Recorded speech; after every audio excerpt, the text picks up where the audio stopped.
Yan, nagpapasalamat ako sa Panginoon sa hapong ito at tayo ay binigyan ng Panginoon ng pagkakataon makapag-preach. Yan, so pagpasok ng 2025, ako agad yung unang preacher ng afternoon service. Ayan. So, kinakabahan ako ngayon. Okay, so di na natin patatagalin. Sige po, tayo po'y tumayo at buksan po natin ang ating pong Bible sa Joshua chapter 24 on verse number 15.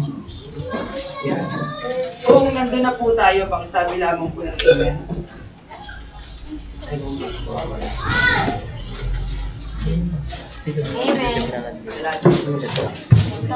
Amen. Joshua chapter 24 on verse number 15. Kung nandun na po, pakisabi lamang po ng amen. Amen. Okay, so ako na lamang po yung magbabasa. Sige. Joshua chapter 24 verse number 15. Okay. And if it seem evil unto you to serve the Lord, choose you this day whom you will serve, whether the gods which your fathers served that were on the other side of the flood, or the gods of the Amorites in whose land ye dwell. But as for me and my house, we will serve the Lord. Tayo po yung mukot manalangin. Yes, Heavenly Father, O Lord, maraming salamat, Panginoon, sa inyong pong kadakilaan, sa inyong pong pagmamahalin. We pray na patubayan niyo po kami, Lord. Gamitin niyo po kasi your instrument, Panginoon. Gamitin niyo po aking dila, aking bibig, Panginoon, sa pangangaral po ng inyong pong salita. Lord, tabi niyo po ako sa inyong likuran, na hindi po ako'y makita, kundi kayo po, O Lord. Maraming salamat for your love and faithfulness and goodness to us. And we surrender all to you in Jesus' mighty name we pray. Amen. Sige po, tayo po'y makakaupo na. Okay, so Joshua chapter 24 on verse number 15. Si Joshua, no, kinausap ng Panginoon na ito'y pupunta sila sa lupang pangako. Yan, at ang sabi ng Panginoon, ibibigay ko sa iyo yung lupang pangako, makakalaban mo ang Canaanites, Hittites, Girgasites, Perizzites, matatalo mo sila. Kaya tinanong ni Joshua yung Israelites, na dito sinasabi niya, now therefore, sa verse 14, now therefore fear the Lord and serve Him in sincerity and in truth, and put away the gods which your fathers served on the other side of the flood and in Egypt, and serve ye the Lord. If it seem evil unto you to serve the Lord, pinapili niya ang mga Israelites. Saan sila? Kung dun ba sa gods nila, kung sa Egypt, or doon sa tunay na Diyos. Kaya nga sabi ni Joshua, as for me and my house, we will serve the Lord. So, family emphasis man po tayo ngayon. So, dito tayo dito sa key verse na to, na as for me and my house, we will serve the Lord. Okay? So, Brother Ray, yung aking ano? Yan. Ayun. Okay, the heart of the home. Yan, a Christ-centered family. As for me and my house, we will serve the Lord. Okay, maraming pamilya pero hindi lahat Christ-centered, right? Yes. Okay, so the heart of the home, pag sinabi kasi nating home dito, nagre-represent ng comfort and safety. Yan, at pag sinabi nating house, building siya. So kung may mga tao dyan, family dyan, yun ang home na nagpo-provide ng comfort and safety. Ayan, so tayo yon, family natin yon. And a Christ-centered family dapat. Yes. Yan. Okay, so Christ-centered family, dito sa mga points na babanggitin natin mamaya, ito yung mga role ng ito yung mga role ng family doon sa home. Yung father, mother, saka children. Ano yung role nila as Christian or as a Christ-centered family member? So, yun po yung itatopic po natin ngayon. Ayan. So, the heart of the home, Christ-centered family. Maraming mga, syempre, nung kami ay hindi pa Kristiyano, yung pamilya namin, pag makikita ko, magulo. Yung pamilya namin, pag nakikita ko, watak-watak. Tapos, kapag may problema, marami nagiinom sa bahay. Yan. At maraming nagyoyosi sa bahay. Lalo na kapag maganda yung buhay ng pamilya. Yan. At nakita ko na walang Bible sa loob ng bahay. Yan, kung meron man, inaalikabukan na siya. Okay? So, yung pamilya na walang Kristo sa puso at yung pamilya ng walang Word of God sa puso, isang pamilyang wasak. Isang pamilyang walang kwenta at talagang itatapon mo na lang talaga. Kaya, napakapalad po natin na tayo po'y tumanggap sa Panginoong Jesucristo. Tinanggap natin ang Panginoong Jesucristo sa puso po natin. Ang isang Christ-centered family ay tinanggap ang Panginoong Jesucristo sa puso. Sino po ba dito hindi pa tumatanggap sa Panginoon? Wala. So, ibig sabihin, tayo pong lahat ay tumanggap sa Panginoong Jesucristo, kaya tayo po dito ay Christ-centered family. At alam niyo po ba, ang isang pamilya na may Kristo, yung Christ-centered, si Christ yung sentro ng pamilya nila, pag may away, hindi na tumatagal. Amen po ba? Amen. Pag nagkaaway po yung mag-asawa, hindi na siya tumatagal. Bakit? Yan sabi ng Bible be ye angry, and sin not, let not the sun go down upon your wrath. Ibig sabihin, huwag kang magagalit, huwag kang magkaasala. Yung galit mo, yung away ninyo, huwag mo hintayin na lumubog yung araw na hindi kayo nagkakabalik. Eh, paano po kung gabi kami nag-aaway? Lumubog na yung araw eh. Ang ibig sabihin po na, huwag nating patatagalin yung away natin. So, yun po yung Christ-centered family. Ayan. Alam niyo po, nung hindi pa ako mananampalataya, kung nagkapamilya siguro ako, malamang madami akong kabit. Sana. Lahat panganay. Bakit? Kasi kung di ako nakakilala sa Panginoong Jesucristo, marami akong girlfriend. Yan. Before yan. Kung kayo pupunta sa St. Bernadette, kilala ko doon. Yan. So, ibig sabihin po, ang walang Kristo sa puso, pasaway. At siguro, kung nakilala ko si Sister Arnie, wala na agad kami. 1 taon pa lang. Diba? Kasi pag ikaw nagkapamilya, hindi pwedeng walang away, walang pagkakaintindihan. Diba? Kasi talagang dyan papasok, unang-una, pinansyal. Diba? Yung provision sa family. Tapos susunod, yung hindi nyo pagkakaintindihan. Kasi isa sa isip bata, diba? Lahat naman tayo dumaan sa ganyan. Amen? Okay, yung iba mature, yung iba immature. Diba? Kung walang Kristo sa puso at hindi si Christ ang sentro ng pamilya, malawang watak-watak. Ang dami nga ngayon, nagpapakasal, hiwalay na, right? Magugulat ka na lang, di ba? Ewan kung totoo yun, si Barbie Fortesa, saka si John Roberto, napakatagal na, di ba? Napakasal na. Oh, naghiwalay pa. Di ba? Tapos yung si Bea Alonso, di ba? Tagal na yon, pero, di ba? Engaged na, tapos hindi pa natuloy. Di ba? Kasi hindi si Christ yung sentro ng pamilya. Pero kung si Christ yung sentro ng pamilya, magtatagal. Di ba? Till death do us part. Till death do us part. Kaya sa langit na lang magkita. Di ba? Pero hindi na mag-asawa. Okay, so pasok na po tayo sa una nating punto. Hindi na rin natin patatagalin. Yan. Pa-clear tayo dito. The Christian husband and father. Okay? Ephesians chapter 5, verse 25 to 31. Kaya bang i-flash yan? Ephesians chapter 5, verse 25 to 31. Ephesians 5. Para makita. Yan. Pero magbuklat din po tayo ng Bible.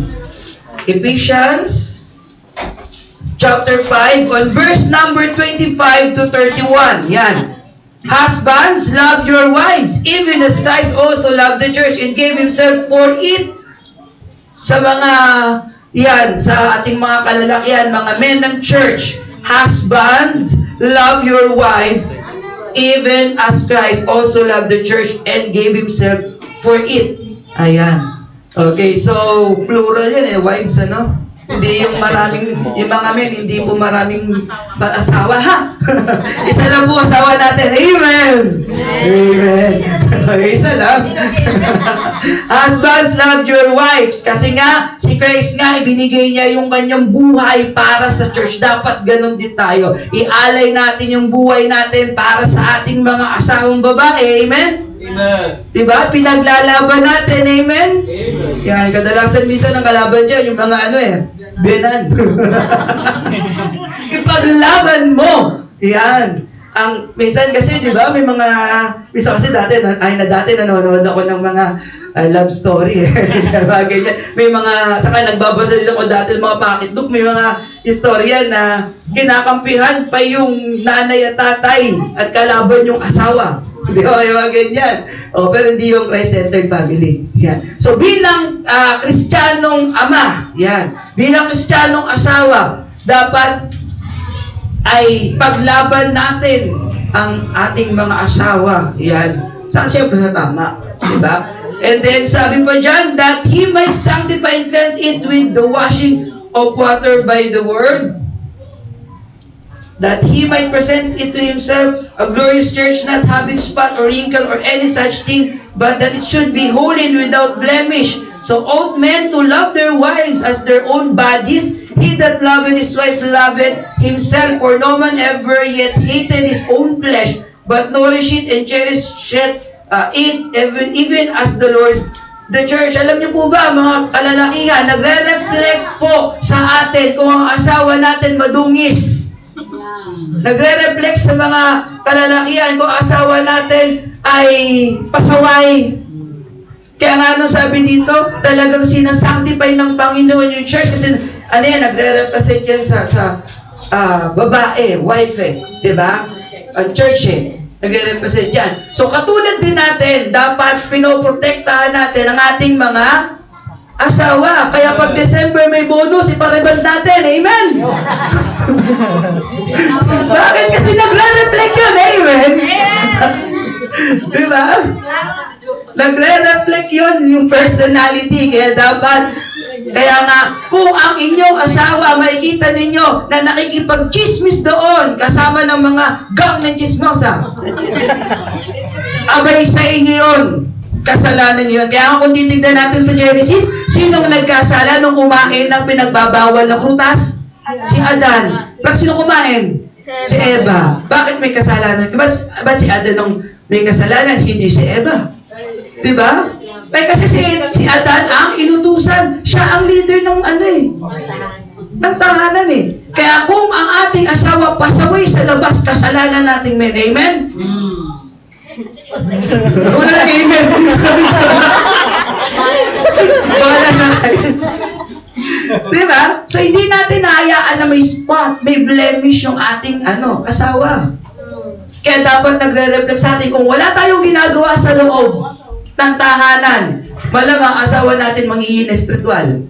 Kaya nga mga men, dapat ay example. Bilang husband. Hindi yung sila pa yung kakatisuran.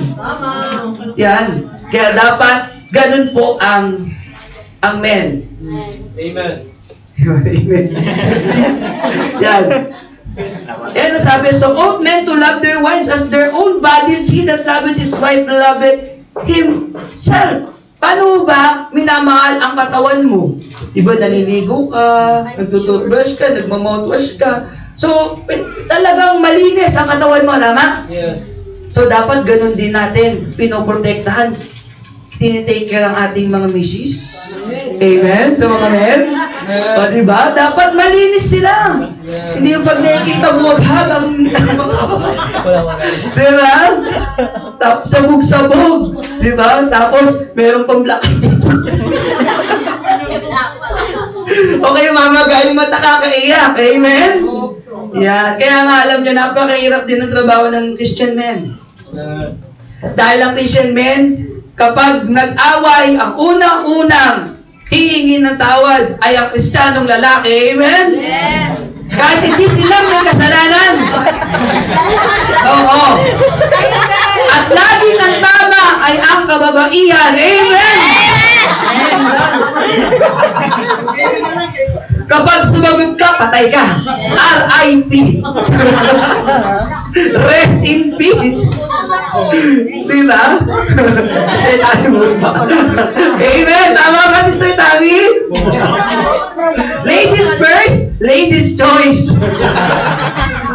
Kaya, yung mga men, di ba? Talagang dapat, ikaw talaga yung mag-a-adjust. Kasi kung hindi ka mag-a-adjust, masisira ang pamilya.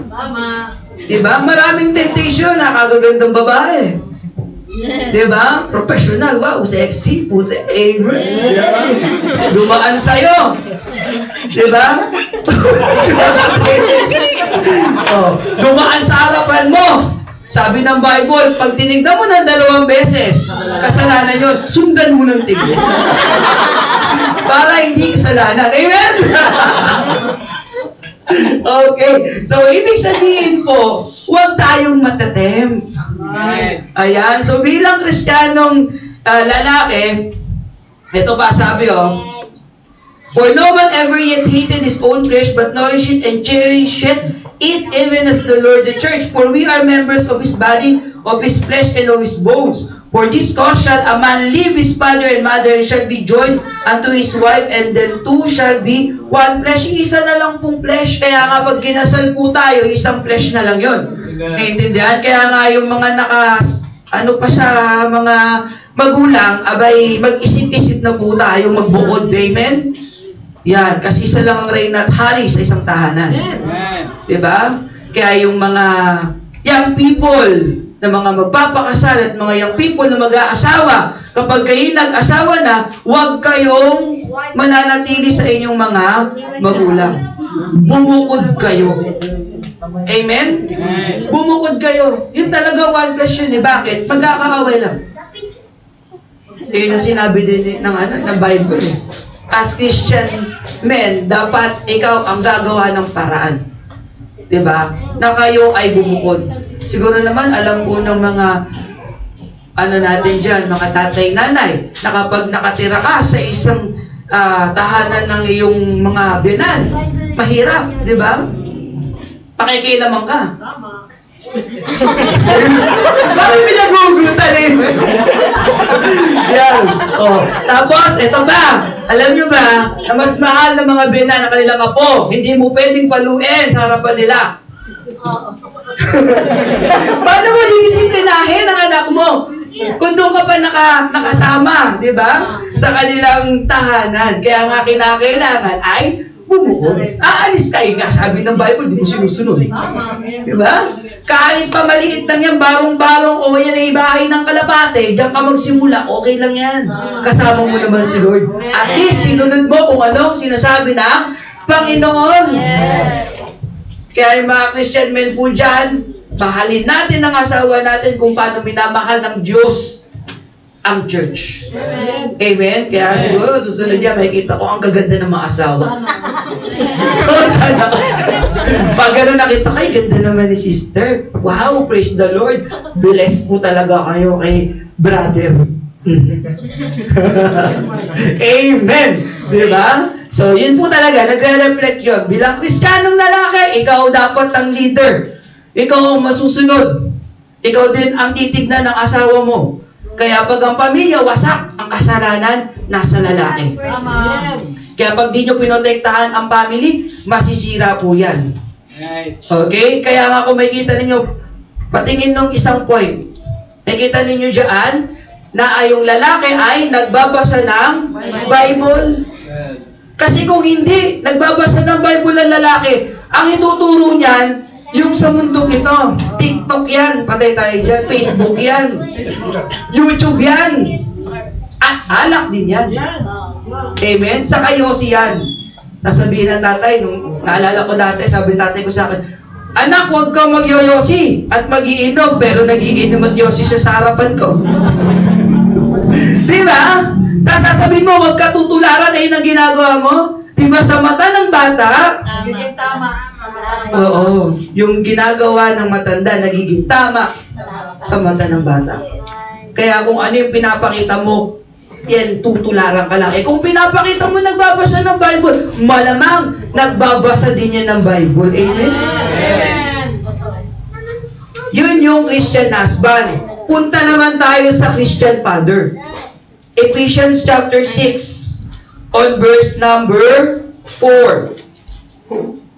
And ye fathers, provoke not your children to wrath, but bring them up in the nurture and admonition of the Lord. Huwag mo i-provoke yung children mo, yung mga anak mo. At dapat yung mga anak din natin, pag dinidisiplina natin, paluin natin. Huwag kayong gagamit ng kamay. Kasi ang kamay ay pang-care. Pang-care yan eh. Gumamit kayo ng stop. Pamalo.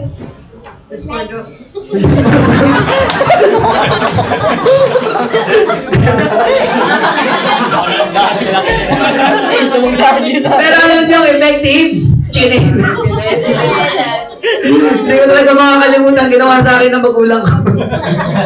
Chinelas at saka bangko. Yung bangkito, yung paglabang, binato sa akin kaya nagdala ako. Diba? Ganun mag-discipline. Hindi mo pwedeng disiplinahin ng salita lang. Kaya mga bata ngayon mahina. Dahil yung mga magulang nila hinahayaan lang. Hindi dinidisiplina. Tirahin agad pala. Diba? Paluin mo sa puwet. Kaya nga ang puwet, kung titignan natin, malambot. Talagang treat sila ang taga, sambut talaga ng... Nagdaspuntos na sabi. Diba? Sila yung taga-sambut. Kung hindi mo didisiplinahin ng anak mo, lalaki ang pasaway. Problema mo din yan balang araw. Kaya nga sabi ng Bible, train up a child in the way he should go. Para paglaki daw niya, maalala niya yun. Kaya hanggang ngayon, naalala ko yung chinela sa kabang ko. Diba? Kaya nga, ano pa ang sabi dito? But bring them up in the nurture and admonition of the Lord. Turuan mo sila. Kung anong sinasabi ng Bible, ituro mo sa kanila. O mga anak, hindi pa kayo ligtas ngayon. Hindi nyo pa kasi alam ang salvation. Ituro nyo sa kanila yung tama dapat nilang gawin. Bawal yan, bawal to. Naalala ko sabi ni Pastor, bata pa lang si Job dati, baby pa lang. Iyakin. Yan. So, ginagawa, huwag na kaya natin dalhin sa church kasi nga, iiyak. Siyempre, yung church namin na maliit lang. Maingay. Pag nagpipray, sabi ni Pastor, dali mo yan para masanay yan. So, dinala namin, umiyak siya hanggang sa nakasanayan na, ayun, yung ugali ni Job, nadala niya, pati yung pagiging prayerful niya, kahit sa lola niya, na hindi nagpipray yung mga lola niya, pag nakikita kami, bless the food. Diba? Ipag-pray mo yung food kasi nakita sa bata. Kaya yung mga anak po natin, yan, huwag po nating, huwag tayong mahiyak na dalhin sila. Yes. Ipasok natin sila dyan, hayaan nyo sila, kahit may nagpipish dito, mag-ingi sila, okay lang yun. Dahil pag lumalaki yan, nakakasanayan yan, talagang mabait yung batang yan. Ako hindi ko tinataas yung anak ko. Hindi ko siya tinataas. Pero pag marami nakakakita sa kanya, bakit ang anak mo hindi masaway? Hindi takbo dito, takbo doon. Bakit hindi nag-iingay, hindi sumisigaw? Tanong nga sa akin ng pinsan ko na nasa Amerika na, sabi niya sa akin, kasi yung anak niya, napaka-babae yun, napakalikot, at saka nagagalit. Mainitin ang ulo. Yan, sabi niya, paano mo pinalaki si Job? Bakit ganyan siya? Siyempre, by the grace of God. Diba? At dinadala sa church. Kaya nga yung lola niya, yung tita ko sa Las Piñas, pag nakakita siya ng mga pamangkin, mga apo, dali niyo sa church, tingnan niyo si Job, dinadala sa church. Kaya ang tumatatak sa kanila, si Job daw ay pare.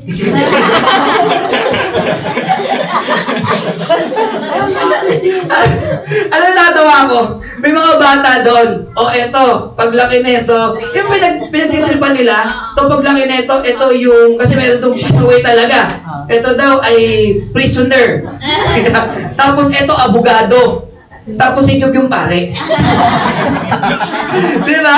So, anong nag-reflect sa kanila? Diba? Ang Panginoong Jesucristo. At may kita nila na ang pamilyang to, Christ-centered family. Diba? At malalaman nila na si Kristo talaga yung bumubuo ng pamilya.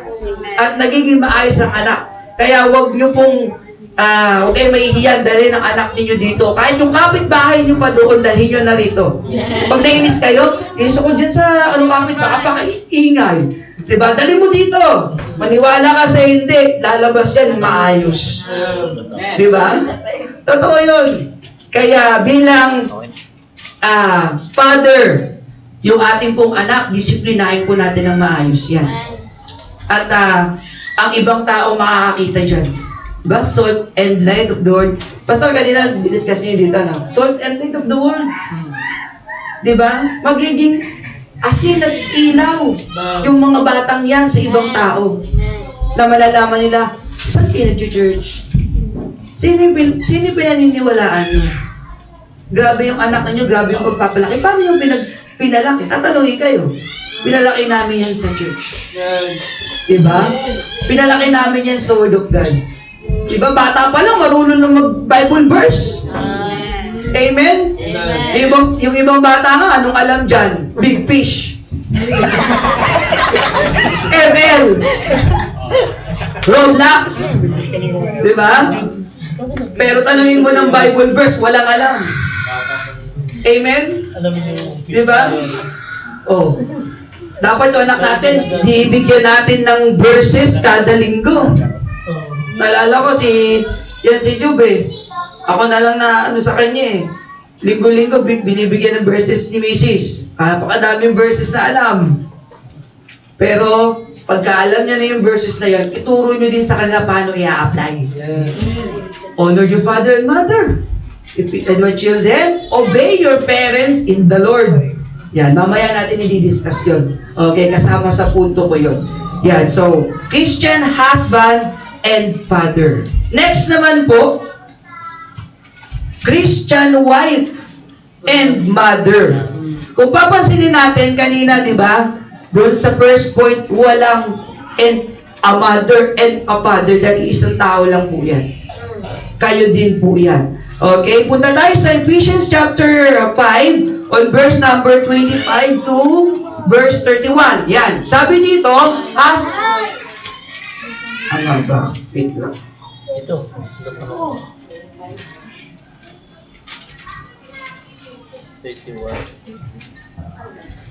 Ayan, mali yung aking nalagay.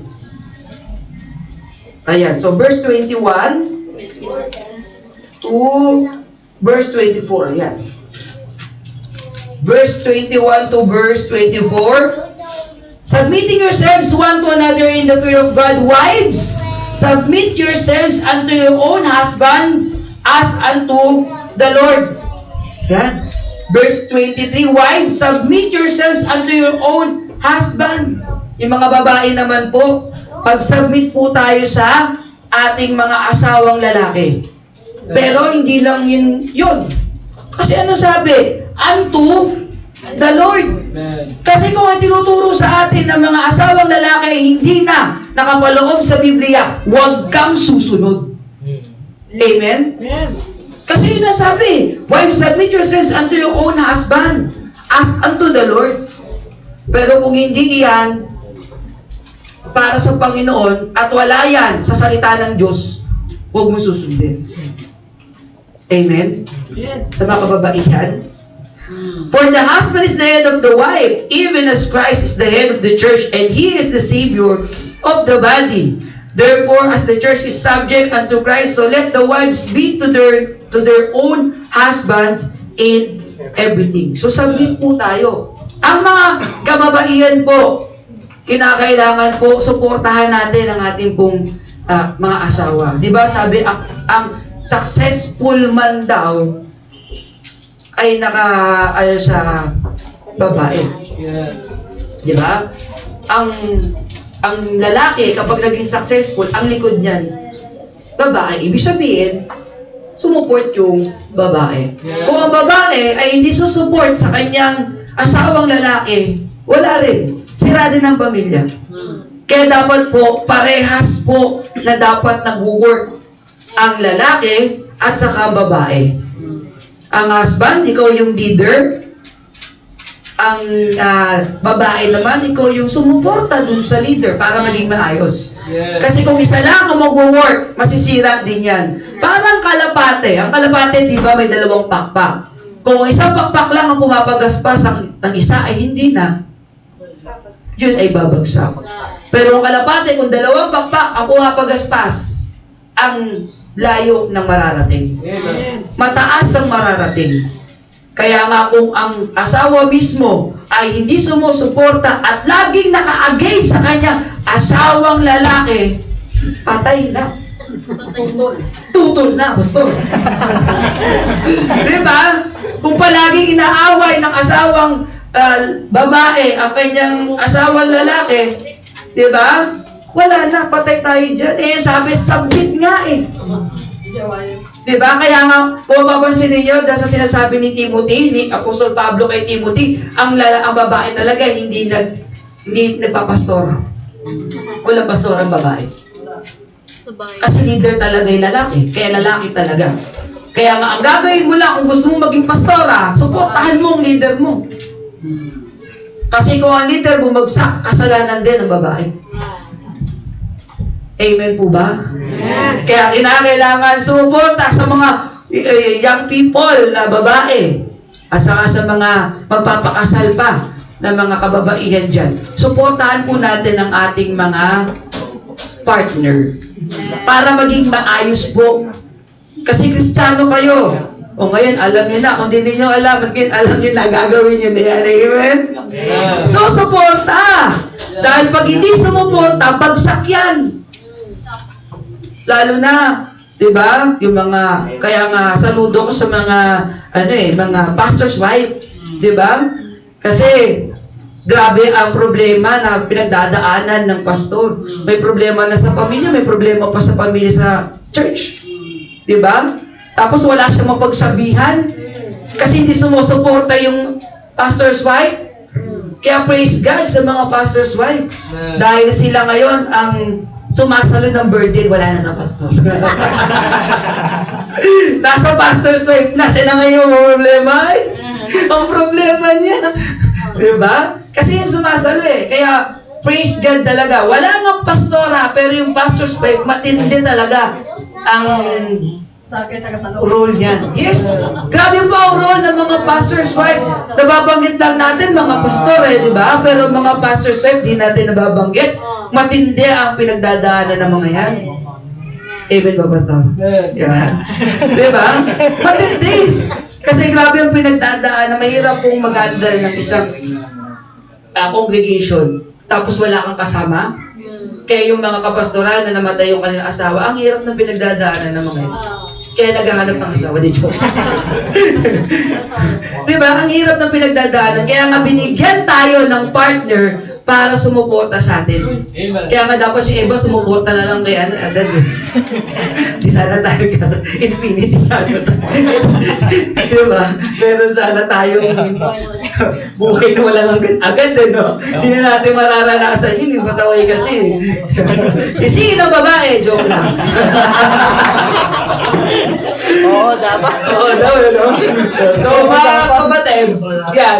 Kaya kailangan talaga natin suportahan ang mga kalalakihan. Kaya praise God sa mga kababaihan na kasama po naming mga men. Dahil kung wala pong mga kababaihan, hirap talaga ang pamilya. As a mother din, iba ang instinct ng nanay. Patay mo ito para makita. Naalala ko eh. Sa muna lang, baga na. Yung aking anak naanoan ko ng gumot, katulog ako, magkakatabi kami. Yung instinct ng nanay, alam talaga niya na, ano na nangyayari sa anak ko? Mababaw yung tulog ng nanay. Buti nila mababaw yung tulog. So sabi ko, iba yung instinct ng nanay pagdating po sa pagpapalaki sa kanilang mga anak. Alam nila kung paano nila palalakihin at alam nila kung nasasaktan na yung anak nila. At yung emotion talaga, totoo yun. Sila talaga yung patinding pinagdadaanan. Kung tayo mga kalalakihan, mga men, yung anak natin pag nasaktan, sasabihin lang natin, okay lang yan. Parte yan ng paglaki. Diba? Kasama sa paglaki yan, lalaki ka. Di ba? Pero ang nanay talaga, yun lang sinabi mo, ang nanay hagulgul na pag-iyak. Di ba? At talagang nadudurog na yung puso niya. Ganun magmahal ang isang ina. Di ba? Kaya yung mga ina na pinapabayaan mo kanilang mga anak, ina-abort, tapos pinamimigay, ang walang kwentang ina yun. Kaya nga Kristiyanong ina ka, grabe nga ang sinasabi sa Bible, isang alahas, pastor, jewel talaga ang isang ina. Talagang diamond talaga siya kung titignan natin. Dahil iba ang pagmamahal ng isang ina. Amen po ba sa mga nanay dyan? Diba? Ipaglalaban mo anak mo kahit sa, pakakalimutan ko, Kristiyano ako. Ilalaban ko yan. Hindi, totoo yun. Kung tayo na magsasorry sa kain, nako, ang mga nanay, paglalaban ka hanggang dulo. Amen. Diba? Meron na yung itak kasama. Ganyan po ang isang ina. Kaya praise God po sa mga kababaihan po dyan na wife na at saka mother pa. Alam niyo po, hindi naman lahat nagkakaroon ng anak eh. Kaya kung tayo po may anak, alagaan po natin. Amen. At talagang sa lahat ng pagkakataon, huwag nating hayaan na malihis yan. Diba? Grabe po ang nanay talaga kay Mrs. eh. Eh ako kasi, lumaki akong tamad mag-aral.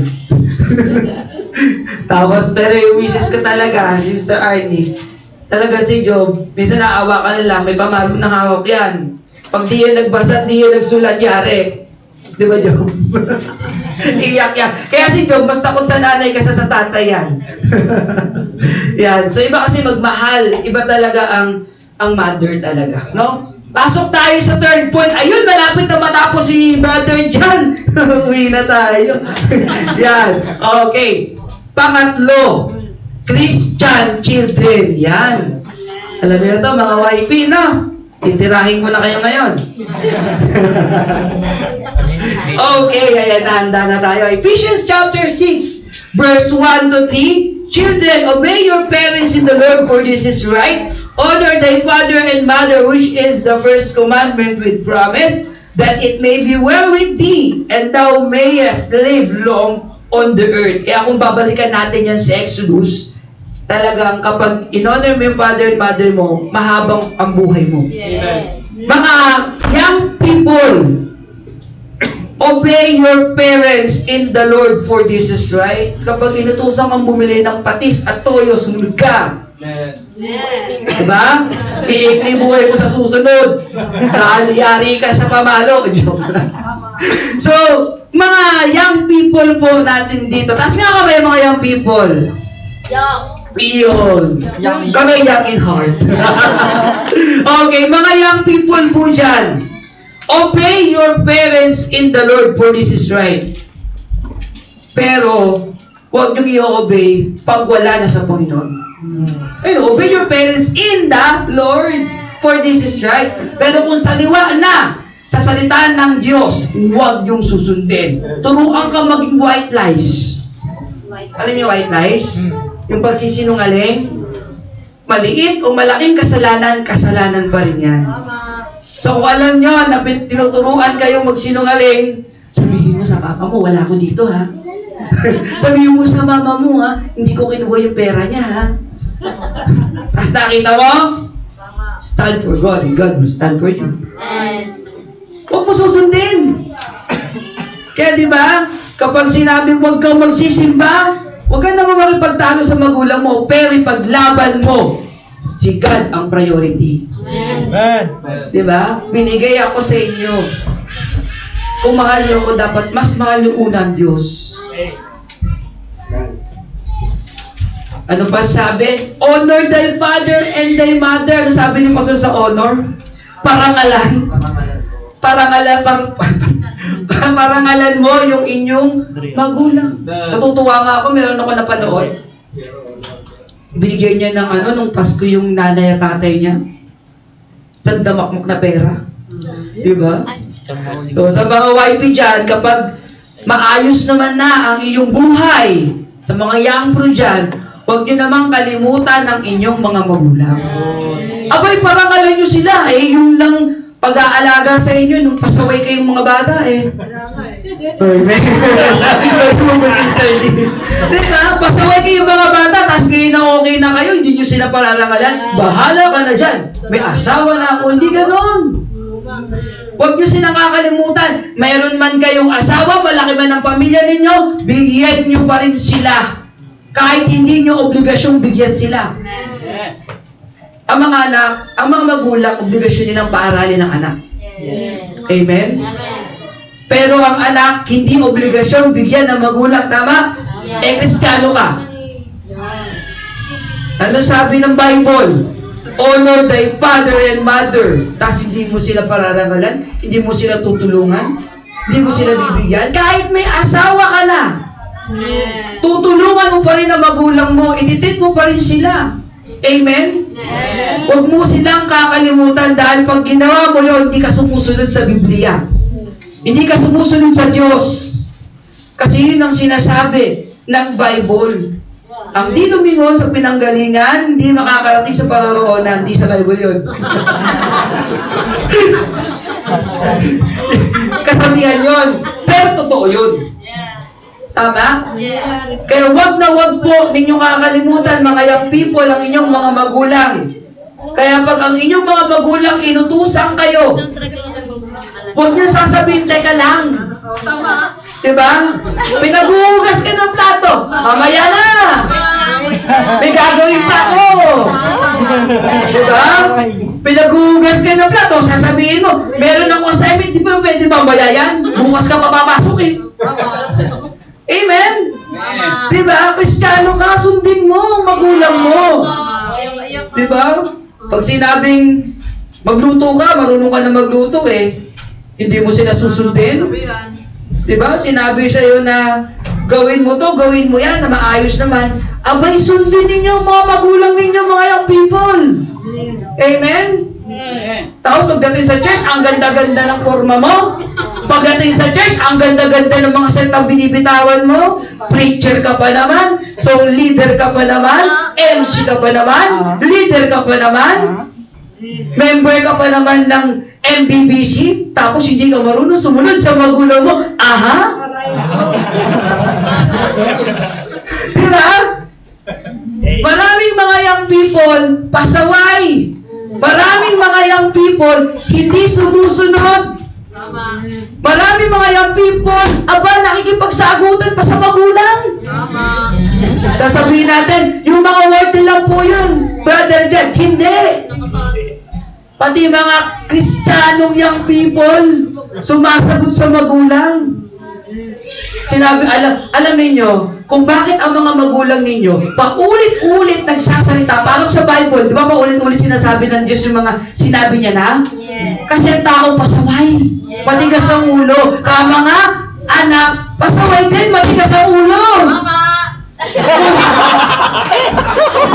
Amen, di ba? Kung kaya ang mga magulang ninyo, kung bakit mga parang ano yan, silang lakang. Kasi alam nila na kapag yan hindi mo sinunod, mapapahamak ka. Nung ako hindi pa magulang, ganyan din siya sabi, parang silang plaka itong nanay ko. I-record ko na lang. Diba? May ano pa dun eh, Betamax ba yun? Hindi, kasi i-record ko na lang para pakikinggan mo na lang.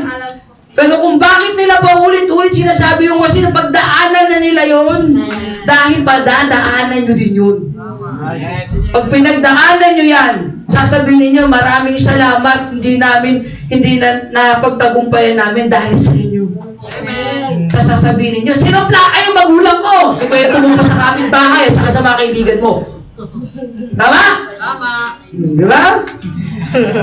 Kaya tapos sasabihin ninyo, mga silang plaka yung mga magulang ninyo, kung hindi dahil sa kanila, hindi kayo nabuhay sa mundo ito. Kung hindi din dahil sa kanila, mapapahamak kayo. Kaya ngayon pa lang, dito sa preaching na to, mga young people, kung anong sinasabi ng magulang nyo, sundin nyo yan. Huwag kayong magagalit, huwag kayong magtatampo. Minsan, Ang problema, sasabihin, di ba, sa school, may recitation. Anong problema mo? Magulang ko. Oh, sige. Sabihin na hindi. Teacher ako. Alam ko yan. Anong problema mo? Magulang ko. Bakit? Nag-away kami kagabi. Ba't kayo nag-away? Eh kasi naman, sir, yung nanay ko, paulit-ulit, sinabi niya na isang araw yun, eh, alam ko naman eh. Sasagutin mo magulang mo eh, kung hindi niya paulit-ulit, pasaway kayo eh. Hindi sinusunod. Yes! Di sinusunod. Oo, hindi totoo na ang mga young people talaga, akala mo magagaling na. Sabi sa young people, no?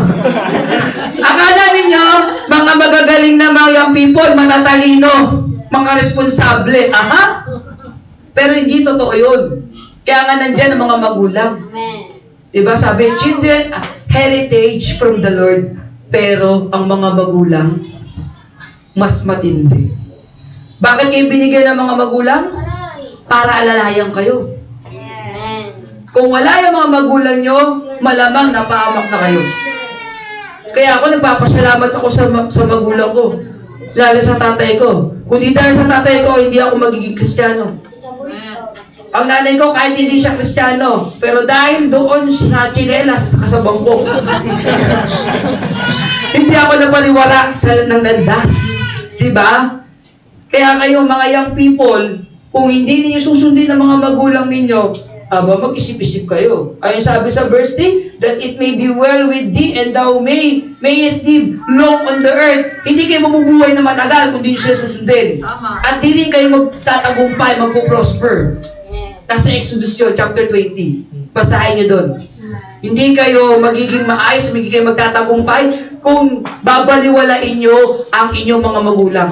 Mga magulang po natin, mga young people, dapat yan minamahal. Pinoprotektahan. Kinagabayan. Tayo, magagaling tayo sa gadget. Ang mga magulang natin, paano na yan? Diba? Kung pag nagtatanong sa iyo, huwag kayo magagalit. Yung mga umiihi kayo sa short, hindi nagagalit eh. Diba? Tumatay kayo sa short, pupuntahan kayo sa, yung mga nasa public, diba? Pupuntahan pa sa school para hugasan yung puwet kasi hindi hugasan yung teacher. Diba? Diba mo? Nagluluto ng almusal ng pagkain yung nanay mo, pupuntahan ka para hugasan puwet mo. O, tapos, kapag ang magulang mo ay nagpapaturo, anak, paano ba itong profile ko dito sa FB? Hindi mo matulungan, galit ka pa, kasi tinuro ko na yan, ganyan yun eh. Paulit-ulit ka na lang. Nahihirapan na akong magturo sa'yo. Galit ka pa. Samantalang nung bata ka eh, andyan siyang kasama mo. Di ba? Magpadede nga lang, ang hirap eh. O, magpuyat nga lang eh. Doon ay mga bata, di ba? Pagkagabi, gising. Kapag umaga, tulog. Diba? Ang dami ng trabaho ng magulang mo sa umaga eh. Pagdating sa gabi, doon na lang matutulog, di na natulog para sa'yo.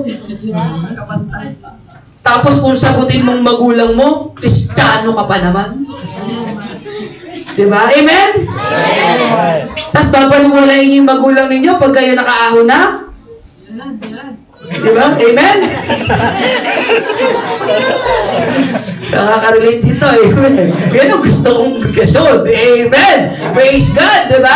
Kaya tayong pamilya talaga to. Hindi lang pwedeng husband, wife, mother, father. Kasama kayo, children. Yes. Children na single at children na may asawa na. Lahat din tayo kasama dito. Amen. Ang magulang ninyo, mahalin ninyo ang gandulo. Hindi na kayo makakahanap ng katulad niyan. Very rare yan, exotic.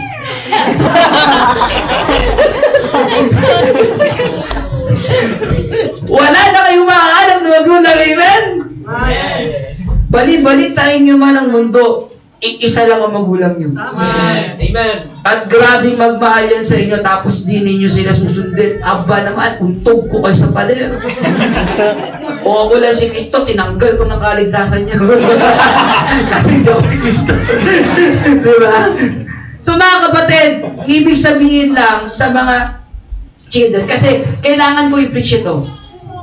sa mga young people. Dahil maraming young people nasa church niya, pag sa labas, iba na. Tama. Kaya hindi porket lumaki kayo sa church, yung mga bata dyan, hindi porket lumaki kayo sa church, anak kayo ng pastor, anak kayo ng preacher, hindi na kayo magkakasala. Hindi niyo pwedeng lalaki kayong Kristiyano talaga. Kaya kahit lumaki kayo sa church, dadating pa rin ang punto na magkakasala ka. May kakilala nga ako siya na dapat mag-handle ng isang church kasi yung tatay niya pumunta ng probinsya, doon nagmisyon, tapos siya na sana kasi binigay niya sa isang pastor kasi hindi siya handa kahit pa siya ay lumaki sa church, kahit pa siya ay anak ng pastor. Kaya nga mga kapatid, andyan ang mga magulang natin para protektahan tayo. Mahirap maging magulang, amen. Amen. Mahirap din magpalaki ng magulang.